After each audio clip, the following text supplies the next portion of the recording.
And as always, the intention is to run these sessions as a bite-sized CPD topic for coaches, as well as hopefully feeling part of the community as well, because that's an important aspect of Catalyst too.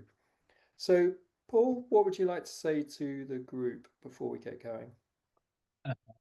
It's lovely to be here. Lovely for you, those of you that have shared where you are dialing in from. Damien's right, that does increase the sense of where we all are as a community. And this particular topic, the windows of tolerance, is something that I use really regularly as a coach and as an individual. It's something that really resonates with me. So I'm always keen to talk about it. Thanks, Paul. Thanks, Dave. So, in terms of session today, then we're going to be talking about a model from Daniel Siegel. Paul will really introduce the model in a short while. What we would say is always helpful to reflect on this for yourself as a coach, and then following today, you can always think about how you might introduce this and work with a client. So, Paul, shall we get going with a bit of Yeah, let's. introduction? Let's. So actually, taking what you're sharing there, Damien, with this particular model, this is one that I like to think of not just for me as a coach and my practice, although there's obvious links to that. Actually, I use this as a human, as an individual. So there's an encouragement at first. I'll outline it. We'll talk through it. Lots of you might have heard of it before. Obviously, this is covered in parts on our programs. So it might be a recap for some of you. For those of you that haven't heard of it, we'll outline it. I like thinking this particular model is, so what does it mean as a human? Then what does it mean for me as a coach? And then the last lens is, say, how can I best make use of it for the person that I am working with, the person I'm working with. So Damien's mentioned the window of tolerance, created and authored, shared by Daniel Siegel. I'm probably going to refer to him as Dan. I've watched him on a lot of videos recently, and for some reason, I feel like I know him and I'll call him Dan. If he ever listens to this, I can only apologize because he doesn't strike me as a Dan. He strikes me as a Daniel. But he he penned this in 99. My take, but I'm really happy to be corrected on it, is the first book that he referred to this in is this one. It's called The Developing Mind. I've found it a really, really good read. There's loads of copies. It's been around for a while, so it's not super expensive to get hold of it. But what is it? I'm going to share with you how Dan describes it, and then I'm going to tell you my take on it.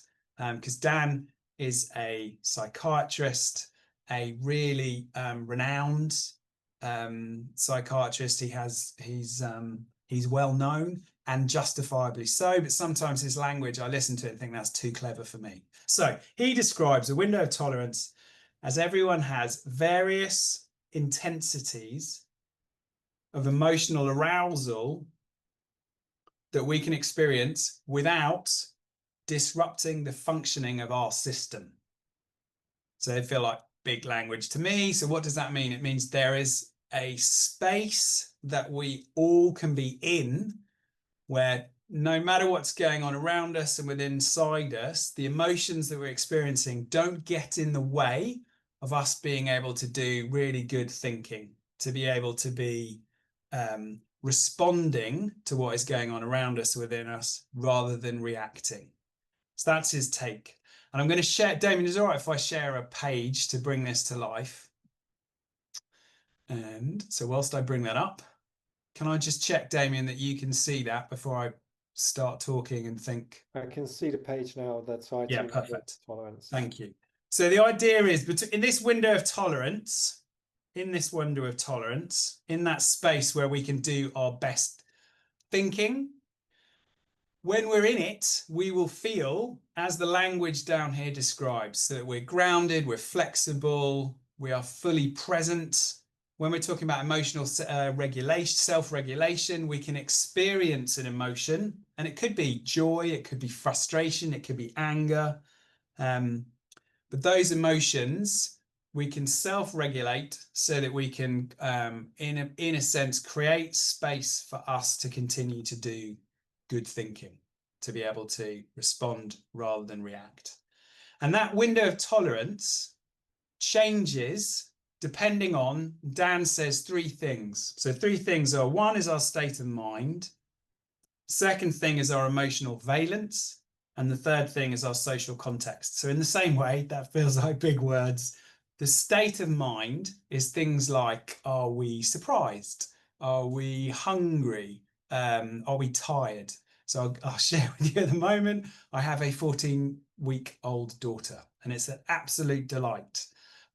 But it would be fair to say that there are times when I'm getting far less sleep than I normally would, and that my window of tolerance is shrinking because I'm really tired. And I might say and do things that afterwards I think, oh no, that's not me at my best. So that's an example of that.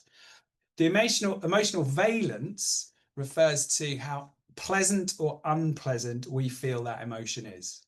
So we might have a really wide window of tolerance for an emotion like excitement. So we could be really excited, so really high energy with that excitement, but we're still able to access, say, our prefrontal cortex. We can do really good thinking in that space. Whereas if we hate the feeling of anxiety, if that really makes us feel inhibited, so we can't do our best thinking, that window can be a lot smaller.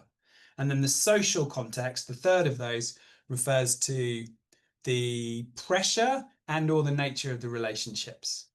So an example might be, we might have a smaller window of tolerance if we're just about to go into a meeting with our boss's boss's boss.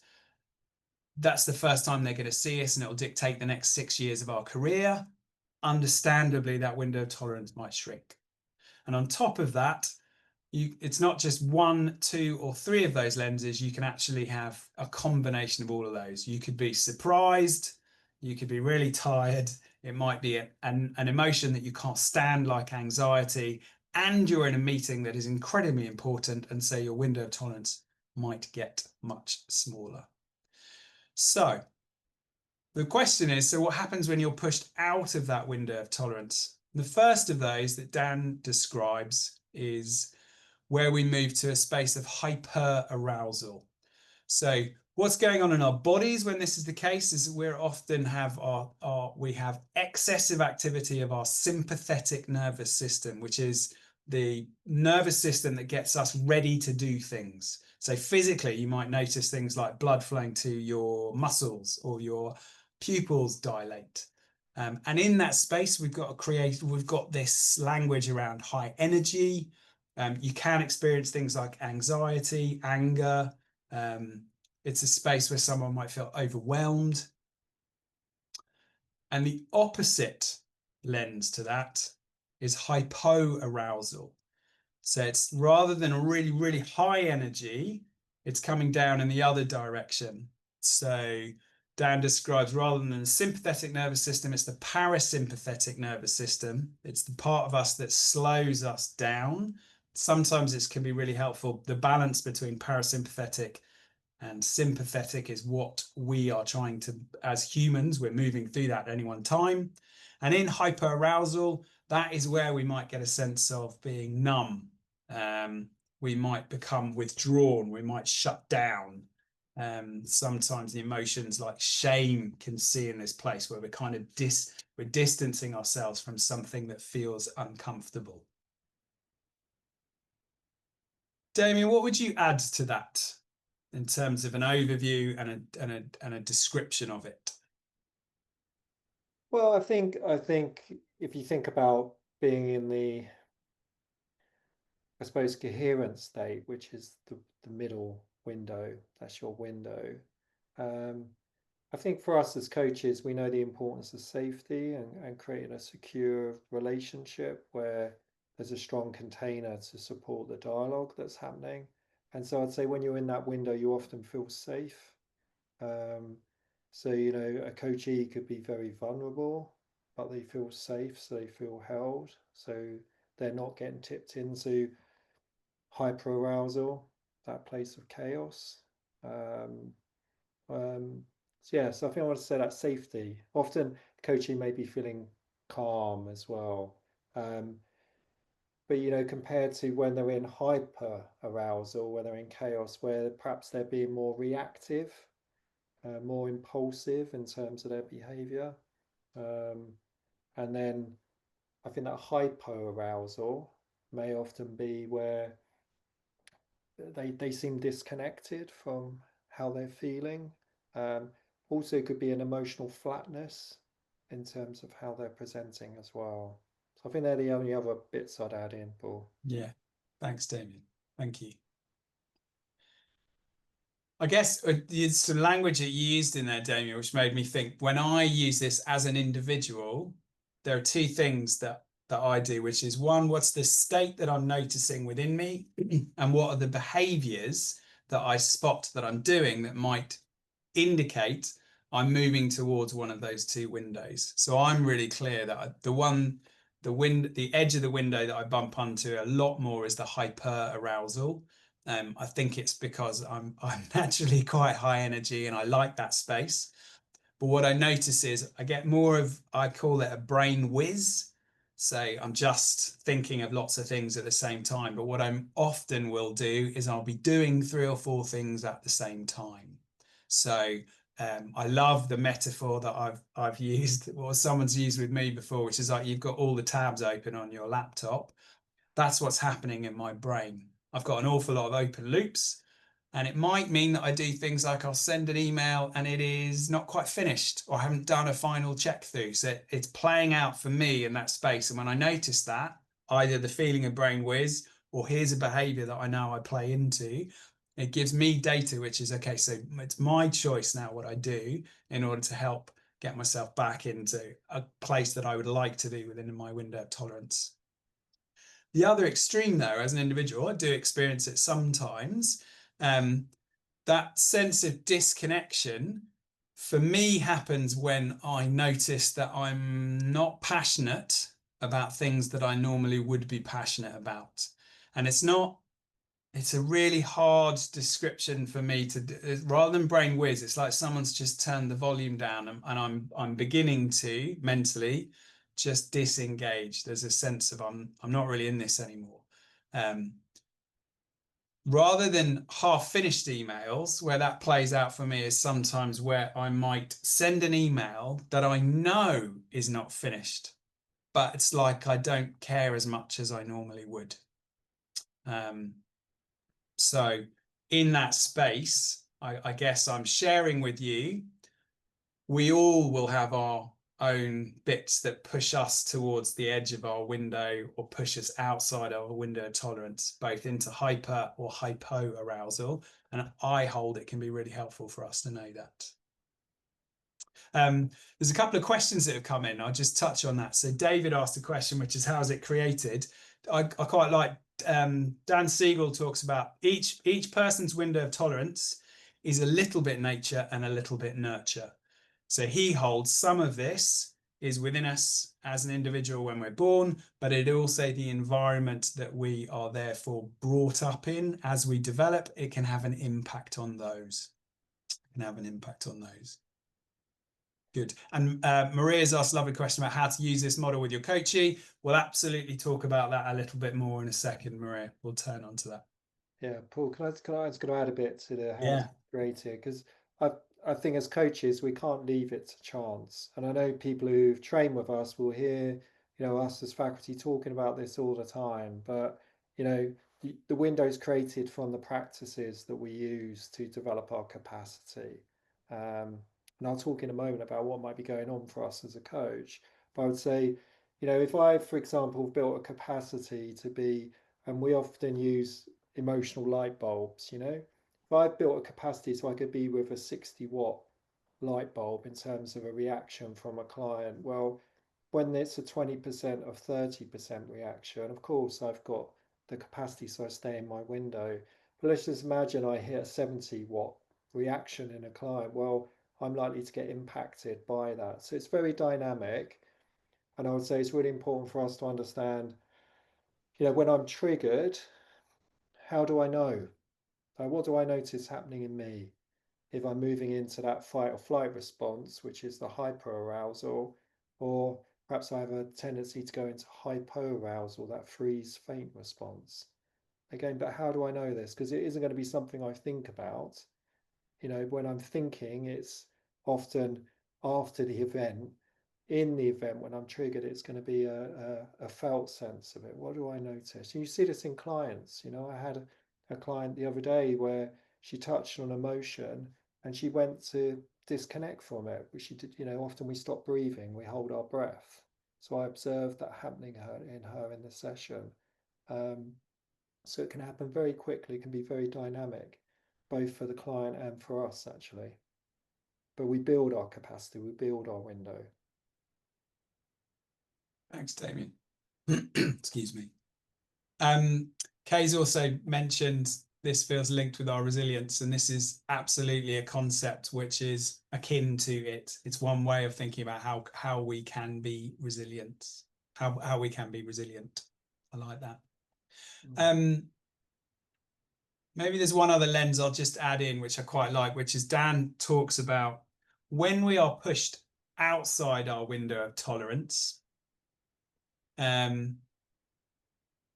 There's some research that suggests in our brains we cannot access certain aspects of our prefrontal cortex, which means we can't do our best thinking in that place.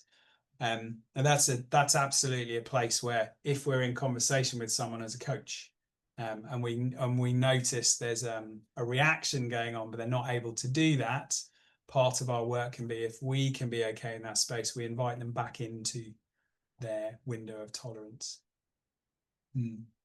Yeah, because I've just noticed that reflection from Arnold about how does counselling come into this. I'd just say if someone is stuck in either of those, if they're in hyperarousal and there's no capacity for them to regulate themselves, or the hypoarousal, the same thing. And when you think about hypo, it's usually a sense they feel very stuck, in terms of that disconnection. Then that might be a sign that actually they need additional support. I think it can be quite natural. My client who, held her breath, by me noticing that and encouraging her to feel her feet, to take a couple of deep breaths and allow that emotion to be. Of course, I'm keeping her in an adult state, but I'm giving herself permission to allow that emotion to be there. Naturally, she regulated her response after experiencing emotion. If that emotion was very overwhelming for her and there was a sense she stayed there, again, that might be a sign. I think if we take the other lens, Damien, I think hypoarousal, we might notice if someone is disengaging, but I don't think as a coach we wouldn't work with someone if they were in a dissociative state or they were sitting in the corner rocking. As a human, I'd want to do what I can, but make sure they access appropriate support. I think it's really helpful for us as coaches to know the difference between where someone is at an extreme where they would need that extra support. Lovely. Yeah. Lovely. So should we just talk a little bit about how it may show up? Or Yes. Yeah. yeah, Because quite a few questions have popped in about that, so yeah. we'll I address. think what we're starting to talk about, I suppose there are a number of lenses here. There's really my lens as a coach. There's, what's happening for the coachee. Um, but I would also say systemically, you know, the window of tolerance is a model that we can think about systemically as well, because in the organization sometimes there's a phrase that's used a lot now in coaching, the organizational trauma that may be being experienced, perhaps as a result of a redundancy program or something else significant happening in the organization. The system could be in a state of hyperarousal, for instance. So I think it's not just about me and the coachee, there's also this wider lens. And if we think about what's going on in our society at the moment, we can also think about how we're impacted by this and the sense of our collective window. So I think it's a very, very useful model. But for me as a coach, fundamentally, as I said earlier, I'm developing a practice to build my capacity, to build my ability to be grounded and calm, available and open to the coachee. So, I'm making sure I take the time before I see a client So I'm not leaving this to chance. I'm building a capacity so I'm more able to recognize when I'm impacted by the coachee and how they're presenting all the content that's being discussed. Okay, because then I can catch it. When I leave it to chance, it's often when I can get hooked or I start to react before I'm aware of it. Um, so I'm taking time to prepare to go into the coaching session. But then in the coaching session itself, if I start to notice or experience perhaps the coachee is being taken out their window. So I gave the example earlier of emotion. My coachee connects to an emotional knowing and starts to express that emotion. Well, I'm going to be experiencing that energy, that idea of the energy that's flowing through the system at that point because I'm opening myself up to them. So again, in those moments, regulating myself, knowing techniques, feeling my feet on the floor, doing some coherent breathing exercises where I'm just regulating my breath, enables me to be in my window as I'm with the coachee. Um, I could ask a question that could evoke a challenge to the client, a disruption. you know I don't know, that question could have a big impact for them and maybe takes them outside their window. It could be I introduce a technique, or an experiential exercise perhaps. Again, I don't know the impact of that exercise. I can be very aware of my intent, of course I can. um, so again, it's in these moments they can be very dynamic, but being aware of this model, I can start to notice my client and start to support them in terms of how they're regulating themselves. But most importantly, I'm regulating myself during the session as well. So it could be, I'd say, usually in the session, emotion, challenge, uh, the interventions that we're making that may impact the coaching and take them out the window because they're connecting to other ways of knowing, for instance. Um, and then I think, as a coach, if I'm working with a client around their self-awareness, their self-regulation, this can be a very useful model to put on the table and share with them, to give them the awareness and something that they can see visually that is a very simple way of bringing together some more complex theory. Um, because then again, once they can see that, they can start to think about how well will they manage themselves in terms of their window. Um, and I spoke about on other sessions, but I think one thing I would say as a coach, it's really helpful is to learn techniques. I know someone earlier wrote about breath work, but I would say just some simple techniques that you can use with a client if they're arriving in a state of hyperarousal or hypoarousal. Just simple things. I've said about feeling your feet on the floor, coherent breathing, where they count their breath perhaps to 3 and then an out breath to 3. So they're just balancing the breath. Can be useful ways of supporting them to regulate themselves at the start. The only other thing I'd say around this, the window, is, again, it just means that we keep an eye on the session time as well. Because if we start to unpack something towards the end of a session, which might mean that the coachee is at risk of not being in a coherent state when they leave the coaching session, I think we need to be aware of that because it's our responsibility to really own the process. So again, if they start to connect to an emotion, well, they've got 5 minutes to go. As a coach, I would be more authoritative around that. I'm aware that you're about to go back into your workplace. So let's just do something to support you to, in a way, get back into their window, but you won't be using that language. Paul, I don't know if hearing those, what reflections you've got. Yeah, it's interesting because the language that you've used there, the language that Dan Siegel describes as when you're in that place with someone, he talks about attunement, and he talks about two bits within that. So the first one is alignment, which is where you, and exactly as you were describing, Damion, you are aligning yourself with the other person. And the attunement is it's a dance between two people, not physically. I don't know anyone that coaches on their feet dancing, but that you're clear on your intent for the other person.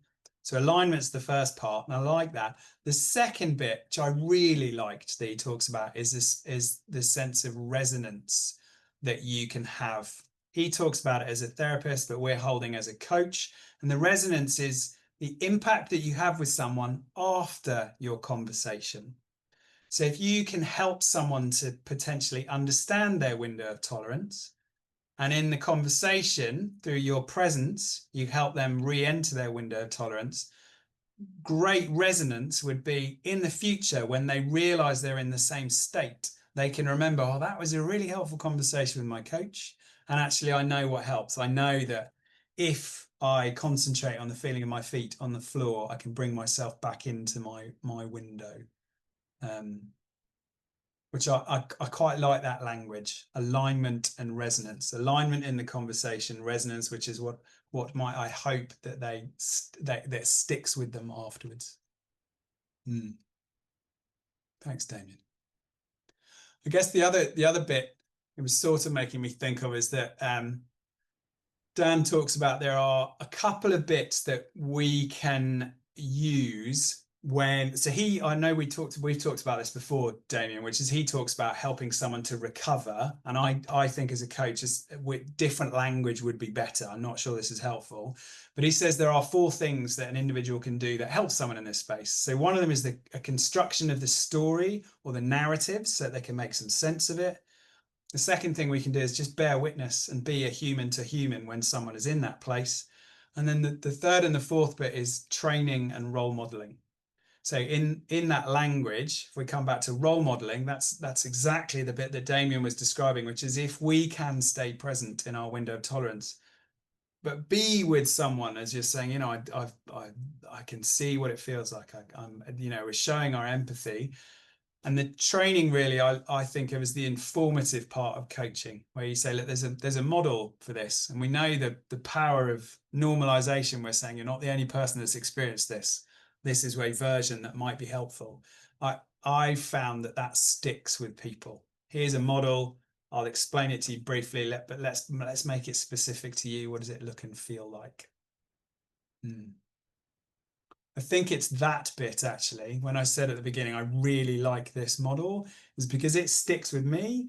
When I've shared it with people that I feel like it might be helpful, it's amazing how many times in the future they come back and people remember the window. They know what moves them in or out. Someone did ask a question earlier about, is the window fixed? My experience is absolutely not. So it moves depending on the day, depending on the 3 things we talked about up front. So the valence of the emotion, your state of mind, and the social context. But equally, you can learn to expand your window of tolerance. So as Damion said, part of our work as a coach is to expand our window, but we can equally encourage those that we're working with to work out what will help them to expand their window of tolerance. So, Paul, I'm conscious of time. Yeah, and I could talk for another hour, and we don't have another hour. Thank you. Yeah, and if you're working with obviously a client through organizational change, resilience, burnout is something that we talk a lot about now in our coaching work. I think if they're trying to make a significant change personally, again, this model can be a very useful way of helping them think about, well, how are they resourcing themselves so they can be in that coherent state more as the pressure is increasing. So thanks, Paul, for your Pleasure. input as always. Thanks for joining, and we look forward to seeing you soon. Thank you.